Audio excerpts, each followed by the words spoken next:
کسی بادشاہ کا گزر اپنی سلطنت کے ایسے علاقے سے ہوا جہاں کے لوگ سیدھا نہر سے ہی پانی لے کر پیتے تھے۔ بادشاہ نے حکم دیا کہ عوام الناس کی سہولت کے لیے یہاں ایک گھڑا بھر کر رکھ دیا جائے تو زیادہ بہتر رہے گا اور ہر چھوٹا بڑا سہولت کے ساتھ پانی پی سکے گا۔ بادشاہ یہ کہتے ہوئے اپنے باقی سفر کی طرف آگے بڑھ گیا۔ شاہی حکم پر ایک گھڑا خریدا گیا۔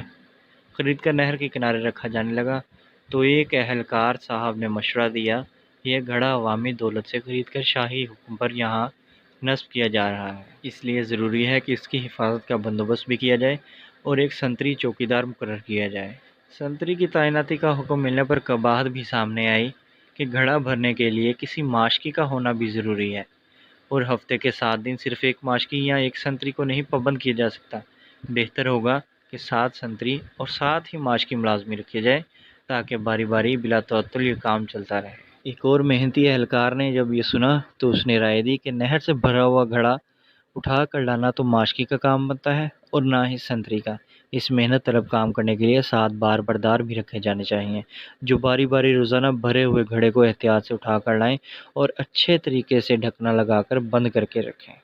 پاس کھڑے ایک اور دور اندیش صاحب نے مشورہ دیا کہ اتنے لوگوں کو رکھ کر کام کو منظم طریقے سے چلانے کے لیے ان سب اہلکاروں کا حساب کتاب، تنخواہوں کا نظام چلانے کے لیے محاسب رکھنے کی ضرورت ہوگی، اکاؤنٹنٹ کا ادارہ بنانا ہوگا، اکاؤنٹنٹ متعین کرنا ہوگا۔ اور مشورہ آیا کہ یہ سب کچھ تو ٹھیک ہو رہا ہے مگر اگر ملازمین کے درمیان لڑائی جھگڑا ہوا تو ان کے درمیان صلح صفائی کون کروائے گا تاکہ کام بلا تعطل چلتا رہے۔ اس لیے میری رائے ہے کہ خلاف ورزی کرنے والوں اور اختلاف کرنے والوں کے لیے تفتیش کے لیے ایک قانونی امور کا محکمہ بھی قائم کر دینا چاہیے۔ ان سارے محکموں کی انشاء کے بعد ایک صاحب کا یہ مشورہ آیا کہ اس سارے انتظام پر کوئی ہیڈ بھی مقرر ہونا چاہیے۔ تو جناب دیکھتے ہی دیکھتے ایک ذاتی معاملات کا شعبہ قائم کر دیا۔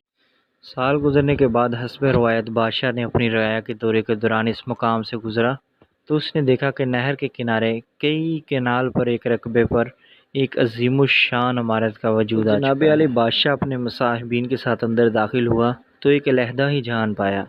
عمارت میں کئی کمرے، میٹنگ روم اور دفاتر قائم تھے۔ ایک بڑے سے دفتر میں آرام دہ کرسی کے آگے عظیم الشان چوڑی میز پڑی ہوئی تھی جس پر لکھا ہوا تھا، پروفیسر ڈاکٹر 2 جنگوں کا فاتح فلاں بن فلاں، ڈائریکٹر جنرل برائے معاملات سرکاری گھڑا۔ بادشاہ نے حیرت کے ساتھ اپنے وزیر سے اس عمارت کا سبب پوچھا اور ساتھ ہی اس عجیب و غریب محکمے کے بارے میں پوچھا جس کے اس نے زندگی میں کبھی نام نہیں سنا تھا۔ بادشاہ کے وزیر نے جواب دیا، حضور والا، یہ سب کچھ آپ ہی کے حکم پر تو ہوا ہے جو آپ نے پچھلے سال عوام الناس کی فلاح اور آسانی کے لیے یہاں پر گھڑا نصب کرنے کا حکم دیا تھا۔ بادشاہ مزید حیران ہوا اور اسی حیرانی کے ساتھ باہر نکلا اس گھڑے کو دیکھنے گیا جس کو لگانے کے لیے اس نے حکم دیا تھا۔